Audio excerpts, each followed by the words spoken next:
धर्मादाय आयुक्तांच्या समोर सुनावणीला आता सुरुवात झालेली आहे।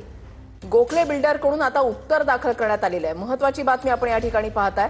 गोखले बिल्डरनं जैन बोर्डिंग प्रकरणातील आरोप जे आहेत ते पूर्णपणे फेटाळलेले आहेत। व्यवहार रद्द झाल्यानंतर स्टॅम्प ड्युटी परत करण्याच्या सूचना द्या, गोखले बिल्डरच्या वकिलांची ही मागणी आहे। महत्त्वाची बातमी आपण पाहताय, अपडेट्स आपण पाहताय। व्यवहार रद्द झाल्यानंतर स्टॅम्प ड्युटी परत करण्याच्या सूचना द्या, गोखले बिल्डरच्या वकिलांची ही प्रामुख्याने मागणी आहे। जैन बोर्डिंग प्रकरणी धर्मादाय आयुक्तांच्या समोर आता सुनावणीला सुरुवात झालेली आहे। आज निर्णय अपेक्षित आहे।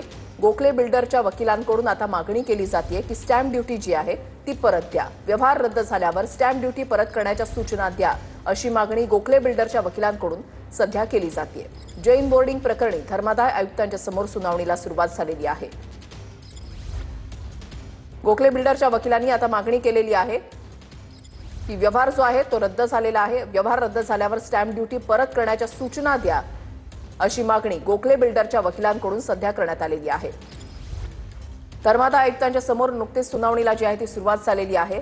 पहिल्यांदा ज्यावेळेला सुनावणी झालेली होती तेव्हा धर्मादाय आयुक्तांनी 230 कोटी रुपये जे आहेत ते गोठवलेले होते आणि आता ज्यावेळेला सुनावणीला सुरुवात झालेली आहे तर त्यावेळेला गोखले बिल्डरच्या वकिलांकडून ही मागणी केली जाते या संपूर्ण व्यवहार रद्द झाल्यावर स्टॅम्प ड्युटी जी आहे ती परत केली जावी। हा थोडका व्यवहार नाही तर 230 कोटी रुपयांचा हा व्यवहार आहे आणि गोखले बिल्डरकडून आता उत्तर देखील दाखल करण्यात आलेलं आहे। कृष्णा सोनरवाडकर आमचे प्रतिनिधी अधिक माहिती देतील। कृष्णा, काय घडतंय, काय अपडेट्स आहेत?